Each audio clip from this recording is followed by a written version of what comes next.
I lied to my pick-me friend, and she got a tattoo based off of it. I was 25 when I met Peggy. Not her real name, but it fits. She had just moved into the apartment next to one of my friends and was quickly brought into our circle. Almost immediately, I noticed something was off. Little backhanded compliments, fake smiles. Still, I told myself not to judge too quickly. So I invited her to a game night. That was a mistake. During a drunken game of sardines, she faked a fall and shoved my head into a shelf. Later, during a round of Never Have I Ever, she singled me out for being divorced.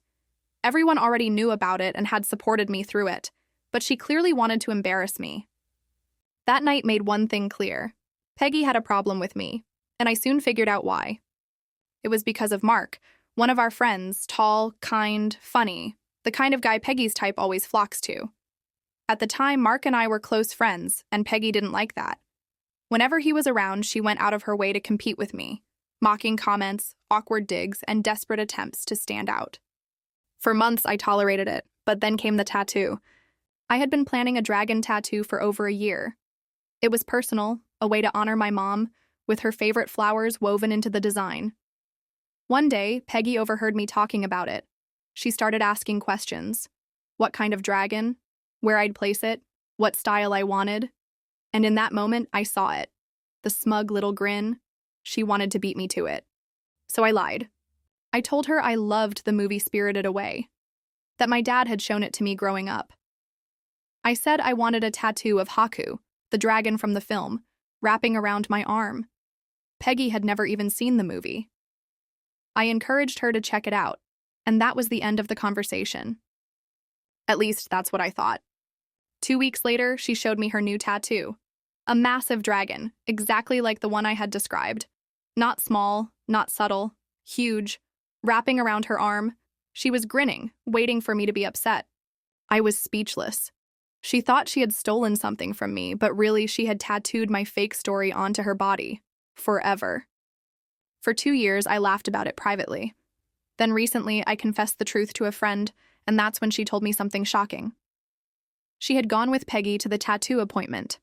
And apparently, Peggy had said, word for word, she's going to be so upset. This is the exact tattoo she wanted. But it wasn't. Peggy hadn't chosen art she loved. She hadn't chosen something meaningful. She had chosen something she thought would hurt me. And instead, all she did was brand herself with a lie I made up in the moment. Meanwhile, I still went ahead and got the tattoo I had always wanted. My dragon with my mom's flowers. A design that actually means something to me. And that's the difference. She copied out of competition. I created out of meaning. My coworker kept stealing my pens, so I swapped them out. At work, I used to leave a few pens on my desk, but no matter how many I bought, they always seemed to vanish. At first, I thought I was just being careless, but then I started noticing something. One of my coworkers always had the exact same pens I used to buy. The same brand, the same color, even the same little grip design. And that's when it clicked. He wasn't just borrowing them, he was stealing them. Instead of calling him out directly, I decided to make things more interesting. I went online and bought a pack of disappearing ink pens. They look completely normal. They write like regular pens. But within a short time, the ink starts to fade, until the page is blank. The next day, I left a few of them in my usual spot, like bait. Sure enough, right before a big meeting, my coworker borrowed one. He sat down, pulled out his notebook, and started taking notes as if nothing was wrong. About halfway through the meeting, it happened. His notes slowly started disappearing. Word after word, line after line, fading until the page looked like he hadn't written a single thing. I could see the confusion on his face. He kept flipping the pen over, scribbling harder, staring at the paper, trying to figure out what was happening, while everyone else around the table kept writing like normal. I had to bite my lip to stop myself from laughing. On the outside, I looked calm. On the inside, I was dying. After that day, he never touched my pens again. My desk supplies have been safe ever since. Neighbor kept treating my driveway like free parking, so I taught him a $300 lesson. I live in a small cul-de-sac. Nothing fancy, just your average neighborhood. My driveway fits 2 cars, mine and my husband's, perfectly fine. For the most part, everyone here minds their own business. Except my neighbor, let's call him Jack. For some reason, Jack thinks my driveway is extra parking for his family and friends. The first time it happened, I thought it was a mistake. His brother's car was in my driveway. He told me it'd be just a sec. A week later, it was one of his friends dropping something off. I didn't love it, but I let it slide. I didn't want to make things awkward. But then it kept happening. I'd come home from work, sometimes after 12-hour nursing shifts, completely drained, and there'd be a random car in my spot. One night, I literally had to park halfway down the street and carry 5 bags of groceries because his buddy's truck was blocking my driveway. Every time I said something, Jack would give me this half smile and say, "Oh yeah, sorry, they'll be gone soon." Like I was the one being difficult. The final straw came on a Friday night. I had just finished a 12-hour shift. I was still in scrubs, starving, with takeout getting cold in the passenger seat. I pulled up to my house, and there it was, a giant white SUV parked dead center in my driveway, not even off to the side, completely blocking me from pulling in. I knocked on Jack's door. No answer.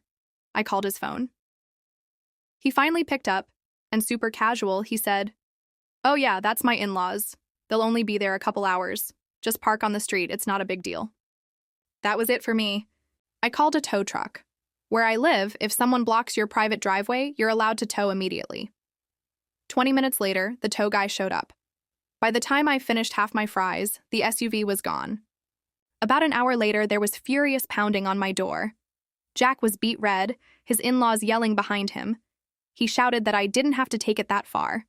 I just looked at him and said, "You told me it wasn't a big deal, so I treated it like it wasn't a big deal." Then I closed the door. They had to pay almost $300 to get their car back. And funny enough, ever since then, my driveway has stayed crystal clear.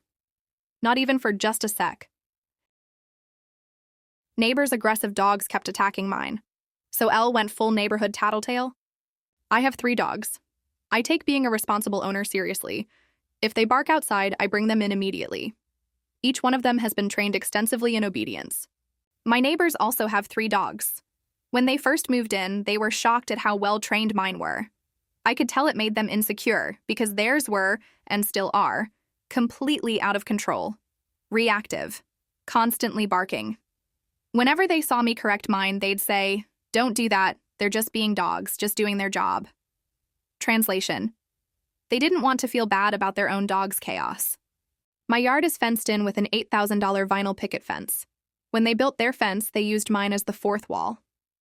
I didn't mind at first, until one of their dogs started repeatedly trying to break through my fence to attack mine. I went above and beyond to avoid conflict. I added privacy backing to my fence and planted 15 boxwoods, another $1,000, just to block the view. Their husband literally mocked me, saying, "That's not going to work, they'll still hear each other." Spoiler, he was right. After spending the money and labor, nothing changed. So I sent a polite, carefully worded text. I explained I was worried their dog would eventually break my fence, offered solutions, emphasized safety, and said I still wanted good rapport between us. Their response? They played the victim and blamed my dogs. Then I started getting unhinged texts from the wife about how my message had ruined her week, how stressful this was for them, and how I owed her an apology. Eventually, they put up a 6-foot privacy fence attached to mine. Technically illegal height, but honestly, since they hated me at that point, I preferred not seeing them anyway, so I didn't report it. I thought the problem was solved. I was wrong. They started letting their dogs off leash in the unfenced areas. So I installed security cameras. Thank God I did, because I caught everything. Their aggressive dog trying to break through my fence, their other 2 running into my garden, and all of them running into the street where people walk constantly. When their dog tried attacking mine again, and they started cursing me out, I got the police involved. The lieutenant himself told me to keep sending every clip and said he would find them every single time. He was genuinely concerned about neighborhood safety after seeing my footage. That should have been enough. But then came the perfect chance for petty revenge. One night, I caught them on camera walking their dog in the wildlife refuge across the street. The dog pooped. They didn't pick it up. My neighborhood has a Facebook group where people constantly complain about mystery piles left behind. So instead of ignoring it, I sent the video to our community leader. He told me to post it publicly and asked me to email every resident about their behavior. So I did. Now the entire neighborhood knows they're the people who let their dogs run off leash, who own an aggressive dog that tries to attack others, and who don't clean up after them. People even commented that they stopped walking on our block because they felt unsafe. Others said they always wondered who was leaving the piles everywhere. Even better, the community leader personally went over to shame them and said he'd bring it up with the police too. Power in numbers. So instead of me being frustrated, they got called out publicly, shamed privately, and will probably get fined again soon. And I got to sit back knowing that every single word I said was backed up by video evidence, with no way for them to spin it.